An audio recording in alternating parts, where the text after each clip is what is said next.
Imaginez un pouvoir si puissant qu'il prend le contrôle de vos pensées, un désir si intense qu'il brise les barrières de la raison. Ce n'est pas une simple fantaisie, c'est la dure réalité pour d'innombrables âmes prises dans l'étau impitoyable de la dépendance aux drogues. Qu'est-ce qui transforme une rencontre éphémère avec les drogues en une lutte acharnée qui change le destin d'une personne? Nous vous invitons à nous rejoindre alors que nous révélons les réalités glaciales de la dépendance, les appels à l'aide qui restent ignorés et l'éclat d'espoir que la guérison apporte. Chaque histoire est un tissage de fantômes et de sauveurs. Êtes-vous prêt à les rencontrer?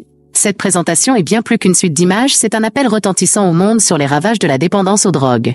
C'est un témoignage de la résilience de l'esprit humain et une source d'inspiration pour ceux qui croient que le changement est à portée de main. Rejoignez-nous, alors que nous mettons en lumière l'obscurité de la dépendance et célébrons les victoires de ceux qui ont triomphé. Entamons ce voyage ensemble, car la prise de conscience est le premier pas vers la guérison.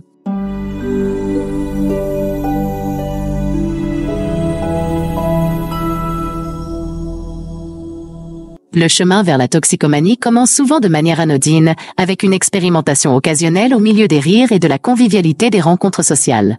Pourtant, pour certains, notamment dans le domaine des opioïdes, cette voie est involontairement tracée par les médicaments même prescrits pour soigner. Ces substances, parfois partagées entre connaissances possédant des ordonnances légitimes, portent un poids caché, le potentiel d'addiction. La vulnérabilité à cette addiction, ainsi que la rapidité avec laquelle elle s'installe, varie selon les substances.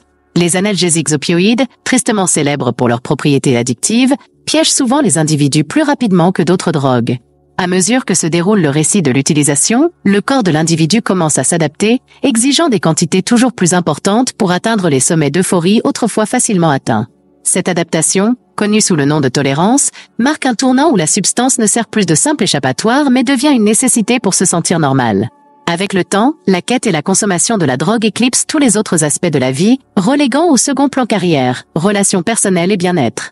L'addiction, une condition récurrente, représente un défi redoutable pour ceux qui cherchent à s'en libérer. Même après des périodes d'abstinence, le risque de rechute dans la consommation de drogue est élevé, alimenté par des modifications durables dans le circuit cérébral. Ces changements engendrent de puissantes compulsions à consommer des drogues, rendant la résistance à ces envies une tâche herculéenne. Il est crucial de reconnaître que la consommation de drogue et la glissade subséquente vers l'addiction peuvent commencer à n'importe quel stade de la vie. Cependant, c'est pendant l'adolescence une période charnière marquée par l'apparition de problèmes de santé mentale que les graines de l'addiction sont souvent plantées. Cela souligne le rôle essentiel de l'intervention précoce et des systèmes de soutien pour arrêter la progression de l'usage occasionnel de drogue à une addiction complète. L'impact de la dépendance aux drogues sur un individu est profond et complexe, touchant divers aspects de sa vie. Santé physique. Les effets immédiats peuvent inclure des changements dans le rythme cardiaque, l'appétit, la conscience et le comportement. Les effets à long terme peuvent entraîner des dommages au cœur, au foie, au cerveau et à d'autres organes.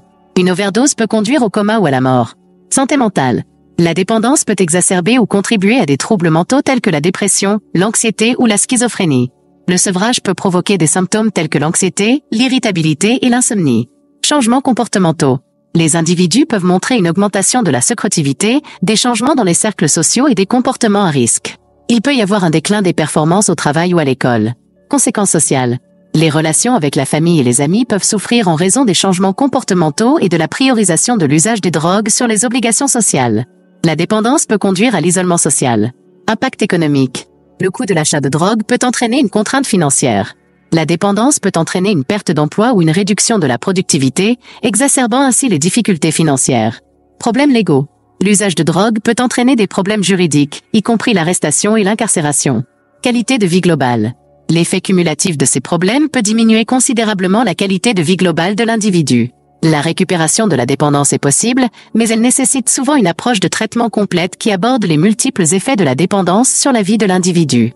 Si vous ou quelqu'un que vous connaissez lutte contre la dépendance, il est important de chercher de l'aide professionnelle. De nombreuses ressources sont disponibles pour aider les individus sur leur chemin vers la récupération. L'addiction aux drogues et la dépression sont souvent liées, chacune ayant le potentiel d'influencer et d'aggraver l'autre. Voici un résumé de leur relation. Coexistence. Les recherches montrent que près de la moitié des personnes souffrant de troubles de l'usage de substances, TUS, sont également atteintes d'un trouble de santé mentale, tel que la dépression. Ce diagnostic double peut entraîner une évolution plus grave des deux conditions, avec des risques accrus de suicide, d'altération sociale et personnelle, et d'autres troubles psychiatriques. Changements cérébraux et automédication. La consommation de substances peut provoquer des changements dans la structure et la fonction du cerveau, augmentant la probabilité de développer des troubles mentaux. Certaines personnes atteintes de troubles mentaux peuvent consommer des drogues ou de l'alcool pour s'automédiquer, cherchant un soulagement temporaire de leurs symptômes. Cependant, cela peut aggraver leur état à long terme. Facteurs de risque communs. Les facteurs de risque communs à la dépression et à l'abus de substances comprennent des facteurs environnementaux tels que le traumatisme et le stress. Considération thérapeutique.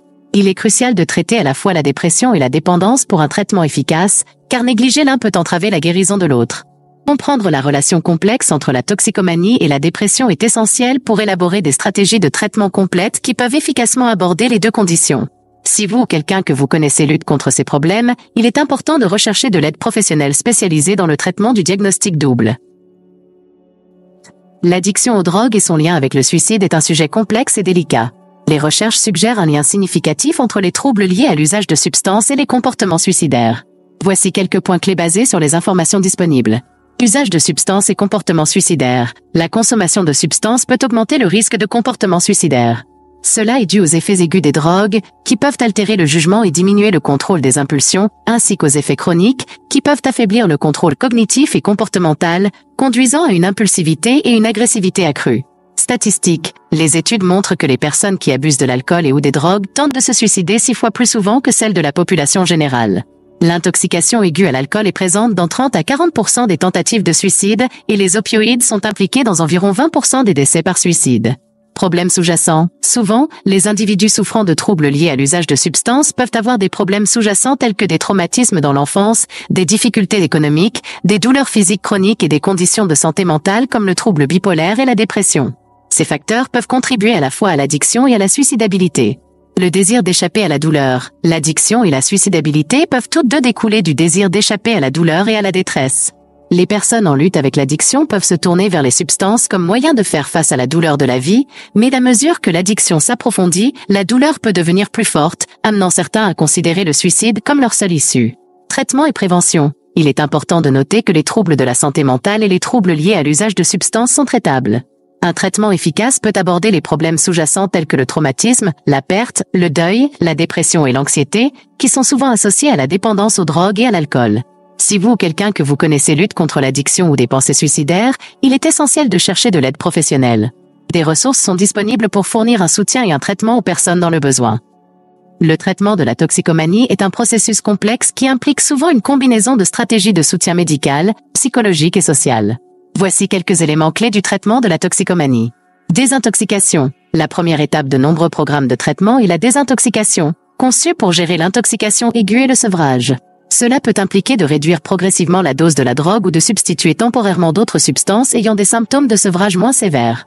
Thérapie. Les thérapies comportementales et les conseils sont des parties essentielles du traitement, aidant les individus à comprendre la nature de la dépendance, à développer des stratégies d'adaptation et à traiter les problèmes sous-jacents qui peuvent contribuer à la consommation de substances. Médication. Des médicaments peuvent être utilisés pour gérer les symptômes de sevrage, prévenir les rechutes et traiter les conditions coexistantes. Pour la dépendance aux opioïdes, des médicaments tels que la buprénorphine, la méthadone, la naltrexone et une combinaison de buprénorphine et de naloxone peuvent être utilisés. Programmes de soutien. Les programmes de traitement peuvent inclure des séances de thérapie individuelles, de groupe ou familiales. Les groupes de soutien et les ressources communautaires peuvent également offrir un soutien continu pendant et après le traitement formel. Suivi à long terme. Pour prévenir les rechutes, des soins de suivi à long terme sont importants. Cela peut inclure une thérapie continue, des groupes de soutien et d'autres services de rétablissement. Il est important de noter que les plans de traitement doivent être individualisés, car le chemin vers la guérison est unique pour chaque personne. Si vous ou quelqu'un que vous connaissez recherche de l'aide pour une dépendance aux drogues, il est essentiel de consulter un professionnel de la santé pour déterminer les options de traitement les plus appropriées. La guérison de la dépendance aux drogues par la fraternité avec d'autres personnes en convalescence est une approche puissante qui met l'accent sur le soutien mutuel et les expériences partagées. Voici quelques aspects clés de ce processus de récupération. Expérience partagée. Interagir avec d'autres qui ont affronté des défis similaires peut procurer un sentiment d'appartenance et de compréhension difficile à trouver ailleurs. Cette expérience partagée constitue la base de nombreux programmes de rétablissement. Programmes en 12 étapes, des programmes tels que Narcotique Anonyme, NA, Alcoolique Anonyme, AA et d'autres sont basés sur le modèle en 12 étapes qui encourage les membres à travailler à travers une série d'étapes vers la guérison en compagnie de pairs.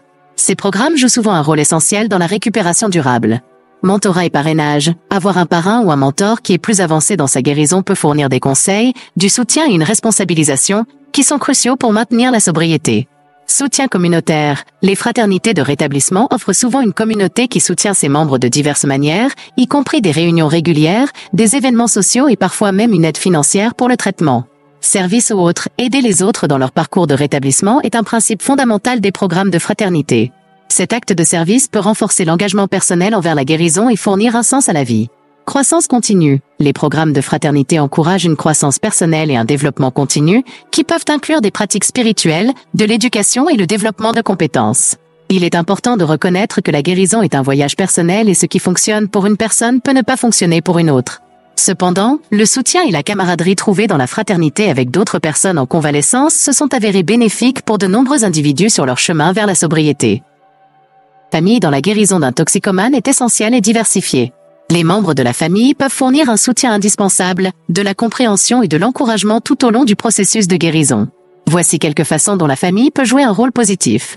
Soutien émotionnel. Les membres de la famille peuvent offrir une oreille attentive et un soutien émotionnel sans jugement, aidant l'individu en convalescence à résoudre les problèmes liés à son abus de drogue. Encouragement. Les proches peuvent encourager l'individu à rechercher de l'aide professionnelle et à poursuivre le traitement, ce qui est souvent une étape cruciale dans le parcours de guérison. Établissement de limites. Il est important d'établir des limites saines. Cela comprend le fait de tenir l'individu en convalescence responsable de son comportement et de créer des récompenses pour des choix positifs. Éducation. Se renseigner sur la dépendance et le processus de guérison aide les membres de la famille à comprendre ce que leur proche vit et comment le soutenir au mieux. Participation à la thérapie. La thérapie familiale peut être bénéfique. Elle offre un espace pour aborder l'impact de la dépendance sur la famille et pour guérir les relations. Assistance pratique. Offrir une aide pratique, comme l'assistance pour assister à des rendez-vous ou la gestion des tâches quotidiennes, peut être une forme de soutien significative. Promotion d'habitudes saines. Encourager et participer à des choix de mode de vie sains, tels que l'exercice et une bonne nutrition, peut soutenir le processus de guérison. Groupe de soutien. Les membres de la famille peuvent assister à des groupes de soutien avec leurs proches ou participer à leur propre groupe de soutien spécifiquement pour les familles de toxicomanes. Il est important de se rappeler que la guérison est un processus complexe et que la situation de chaque famille est unique. L'orientation professionnelle peut aider les familles à naviguer dans les défis de soutenir un être cher tout au long de la guérison. Chers abonnés, je tiens à vous exprimer ma profonde gratitude pour votre soutien ininterrompu et vos précieuses contributions. Votre engagement et vos partages sont l'âme de notre communauté et nous donnent la force de créer un contenu varié et enrichissant. Je vous invite à vous abonner à notre chaîne et à partager notre contenu avec vos amis et votre famille. Chaque abonnement et partage favorise notre croissance et améliore notre capacité à offrir un contenu significatif. Merci encore une fois pour tout ce que vous faites, et nous attendons toujours avec impatience de voir vos interactions et suggestions. Avec tout mon respect et ma reconnaissance sincère, Portail de motivation.